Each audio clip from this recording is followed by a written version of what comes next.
Во денешниот дневник на ТВМ ќе гледате. Секој млад човек треба да има барем едно практично предприемничко искуство пред да го напушти училиштето. Преквалификација, доквалификација и дуално образование за стабилизација на пазарот на труд. Замрзнувањето на дел од основните прехранбени производи ќе има импликации врз туристичко-угостителскиот сектор.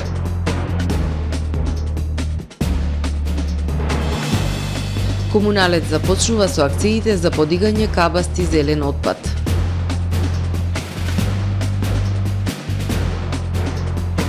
Ќе се врати ли дневната ефтина тарифа на струјата од 1 јули? За најавените и за останатите содржини во дневникот ќе ве информираме по временската прогноза. Останете со нас. Трпе Инвест ви донесува метео на ТВМ.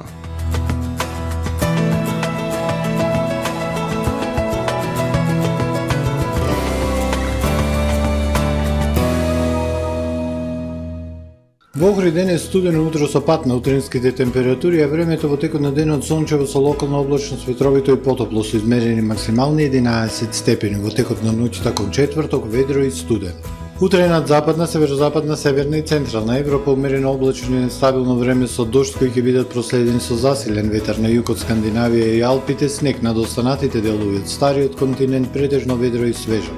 На Балканскиот полуостров во четврток сончево со локална облачност и потопло со пораст на дневните температури. На север на Балканот и локално во централните делови зголемена облачност, максималните дневни температури од 13 до 18 степени Целзиусови на полуостровот. Во Македонија во четврток денот со невообичаено студено утро и појава на умерен мраз и утрински температури кои ќе достигнат од -7 до +3 степени. Во текот на денот времето сончево и потопло, максималните дневни температури од 10 до 20 степени. Во Охрид во четврток студено утро, температурата -2, а во текот на денот сончево и топло со максимални 15. Во петок и сабота претежно сончево со локална облачност и топло време. Сабота попладне зголемување на облачноста. Минималната 3 односно 4, дневната 17 односно 18. Во недела умерено облачно време со сончеви периоди, а попладне и вечерта нестабилно со врнежи од дожд. Максималната дневна температура 14 степени Целзиусови.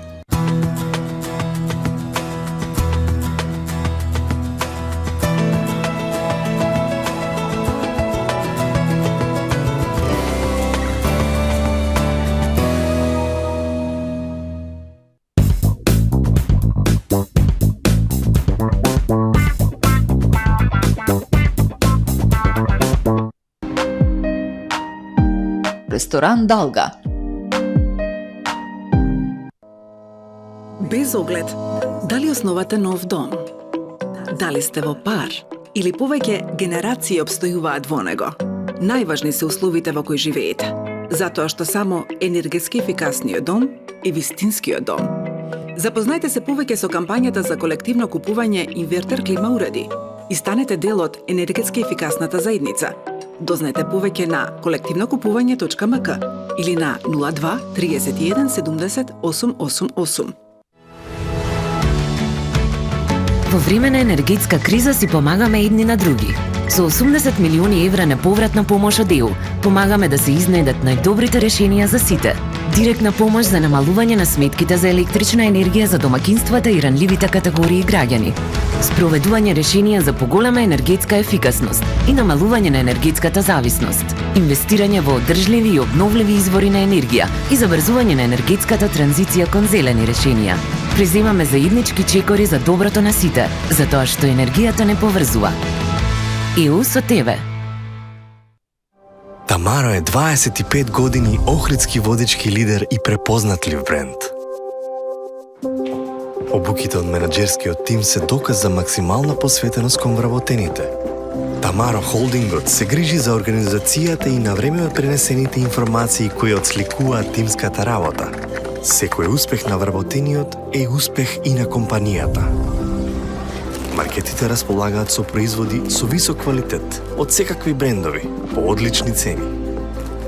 Вкусните печива од Анабела пекарата се веќе омилен појадок на многу потрошувачи во Охрид. Анабела којната услужува голем број на потрошувачи и компании.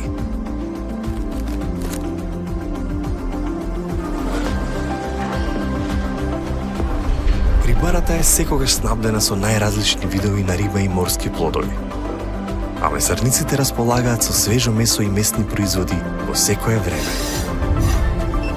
Уживајте во својот охридски домаќин. Тамаро, повеќе од маркет.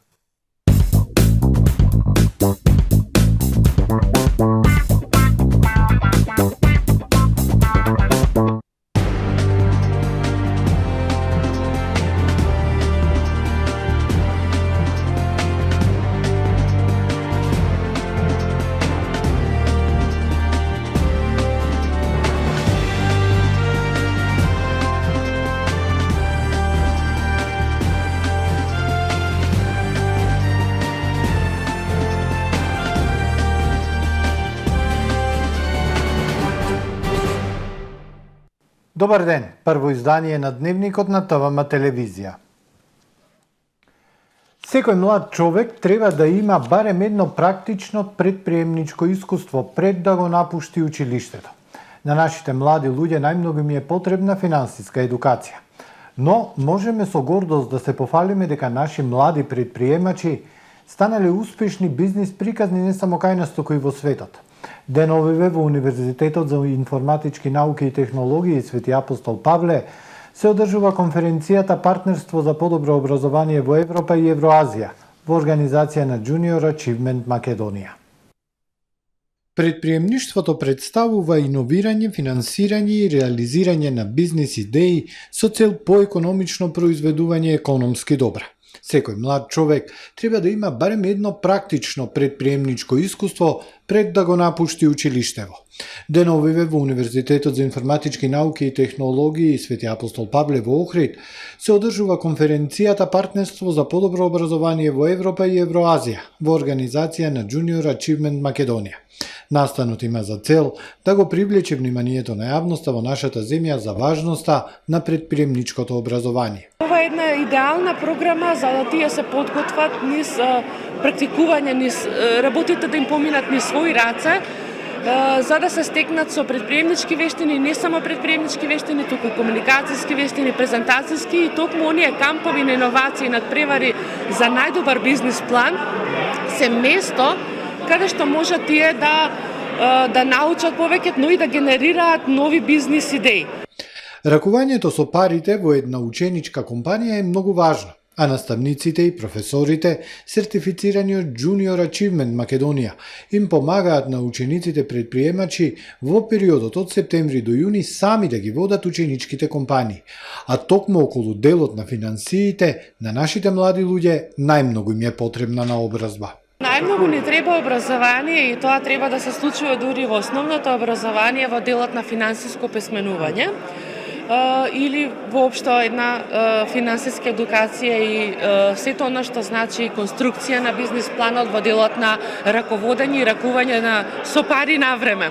Во рамки на конференцијата во Општинското средно училиште Свети Климент Охридски беа презентирани бизнис идеи од страна на дел од средношколците. Инаку конференцијата спои представници од Junior Achievement организации од Албанија, Бугарија, Грузија, Молдавија, Романија, Србија и од Junior Achievement Европа со цел понатамошно зајакнување на нашата регионална соработка во областа на предприемничкото образование. Но можеме со гордост да се пофалиме дека наши млади предприемачи станали успешни бизнис приказни во светот од кои тоа како можеме да учиме. Најдобар резултат за тоа се компаниите оформени од наши студенти, успешни приказни, како во Охрид, Струга, Скопје, Битола, регионов, меѓутоа и во светот. Значи имаме представници наши дипломци, веќе сега магистранти кои што поседуваат своји собствени компании во Нью Йорк САД, во Јапонија, во Тексас САД и успешно работат во приказните и со светските компании, меѓутоа оформиле и своја приказна. Деновиве преку панел дискусии представници од регионалните канцеларии на Junior Achievement и УСАИД, заедно со представници од образовни институции, невладини организации, наставен кадар, се дискутираше за важноста на предприемничкото образование за успехот во глобалната економија, за зајакнување на вештините и компетенциите на младите и важноста од промени, модернизација и следење на најновите трендови во образованието. Конференцијата се организира во рамки на проектот на USAID за поддршка на предприемничко учење во Југоисточна Европа и Евроазија, имплементиран од Junior Achievement Македонија. Академски диалози на Министерката за одбрана со академскиот кадар и студентите на Свети Апостол Павле. Утре, 30 март, со почеток од 12 часот, на Универзитетот за информатички науки и технологии Свети Апостол Павле ќе се одржат академски диалози на Министерката за одбрана Славјанка Петровска со академскиот кадар и студентите на универзитетот. Исто така, ќе има научно-стручна дебата на тема клучни предизвици за сајбер одбраната на Република Северна Македонија, можности по членството во НАТО и презентација на можностите за професорите и студентите на НАТО Фондот Наука за мир. Академските диалози представуваат можност за дебат, размена на мислења и отворање нови можности за македонската наука и високото образование. Увозот на работна сила не е одржливо решение на проблемот за недостаток на работна сила, речиси во сите дејности. Но затоа преквалификација и доквалификација како и дуалното образование се тоа што може да помогнат да се стабилизира пазарот на трудот во Македонија, кажа вице-премиерот за економски прашања Фатмир Битиќи. Ние имаме наши сограѓани кои што се невработени, кои што е примарно целта да се направат способни за да се вработат. И мислам дека примерот со Алмероно и другите компании кои што отвараат нови работни места и кои што се спремни да влезат во процесот на дуално образование, но и во преквалификација, доквалификација на работната сила е клучот за успехот кој што во овој момент се справуваме, а тоа е недостигот на вистина на пазарот на труд. Сите други дискусии кои што мораме да ги отвориме како што е евентуално увозот на работна сила се решенија кои што не се одржливи решенија. Одржливо решение за пазарот на труд се нашите сограѓани кои што живеат овде и кои што сакаат да продолжат да живеат во нашата земја со реквалификација и доквалификација и креирање на нови вештини кои што ќе одговорат на барањата на новите компании. А министерот за економија Крешник Бектеши на новинарско прашање по денешната пресконференција пред владата најави дека со регулаторната комисија за енергетика работат во насока за враќање на ефтината дневна тарифа на струјата од 1 јули. Имајќи го во предвид зголеменото производство на електрична енергија од обновливи извори на енергија, би можело да имаме вишоци на електрична енергија во текот на денот во периодот од мај па до октомври, кажа Бектеши.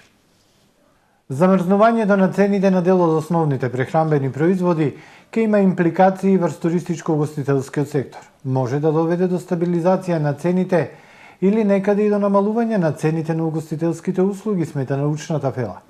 Во најголем дел замрзнувањето на цените најмногу ќе влијае врз семејниот буџет на граѓаните. Замрзнувањето на цените на дел од прехранбените производи ќе се одрази позитивно и во туристичката индустрија. Според научната фела тоа ќе доведе до замрзнување или евентуално намалување на цените во туристичкиот и угостителскиот сектор. Овој инструмент ќе ги намали социјалните тензии предизвикани од инфлацијата и економската криза. Во областа на туризмот, нивниот одраз ќе биде насочен во еден сегмент кој ќе го опфати угостителството. Така што угостителството ќе може на некој начин да има придобивки во смисла на тоа дека поевтините производи подобро ќе се одразат врз она што ние го нарекуваме угостителство од социјален тип. Според професорот Мариновски, секако замрзнувањето на цените на прехранбените производи повеќе има социјален карактер и нема да предизвика промени на цените во ексклузивните угостителски објекти. Тие во еден дел само ќе можат да го стабилизираат трендот на покачување на цените во туризмот, воопшто како дејност, а не само угостителството. Меѓутоа, нивниот одраз не може да биде таков да целосно ги санира последиците од кризата кои се евидентни не само во нашата држава, туку и надвор од неа. Замрзнувањето на цените на дел од основните прехранбени производи е времена мерка и најмногу ќе влијае на семејниот буџет. На крајот на февруари владата ја замрзна цената на белиот и полубелиот леп од 450 грама на 33 денари, откако анализите на Министерството за економија и инспекциските контроли покажаа дека дел од компаниите не ги намалиле цените соодветно, иако користеле субвенционирана електрична енергија. Евроамбасадорот Дейвид Гир во понеделник 3 април ќе ја посети општина Дебрца. Шефот на делегацијата на Европската Унија, неговата екселенција Дейвид Гир, во понеделник 3 април ќе биде во целодневна работна посета на општина Дебрца. За време на посетата покрај работна средба со градоначалникот Ногачевски и членовите на Советот на општина Дебрца, предвидено е посета и промоција на претходно реализираните проекти кои се поддржани од страна на Европската Унија. Во попладневните часови амбасадорот така ќе оствари непосредни средби со невладиниот сектор и граѓаните на општина Дебрца. Започнуваат акциите на јавното предпријатие Охридски комуналец за подигање кабаст и зелен отпад на територијата на општина Охрид. Прва на календарот е урбаната заедница 1 или Старград. Со првата сабота од месец април, поточно од 1 април, Охридски комуналец започнува со реализирање на календарот за 2023 година на акциите за подигнување на кабаст и зелен отпад на територијата на општина Охрид. Со календарот е опфатена секоја урбана заедница во градот со цел надминување на проблемите кои граѓаните на општина Охрид ги имаат околу собирањето на кабаст и зелен отпад, велат од предпријатието. Се надеваат дека на овој начин ќе придонесат да изостанат сликите од одложен ваков вид отпад покрај садовите за депонирање комунален отпад и други несоодветни локации, надвор од динамиката дефинирана во календарот. На 1 април Охридски комуналец ќе организира акција за подигнување отпад од уредување на дворни површини и градини од урбана заедница 1 Старград.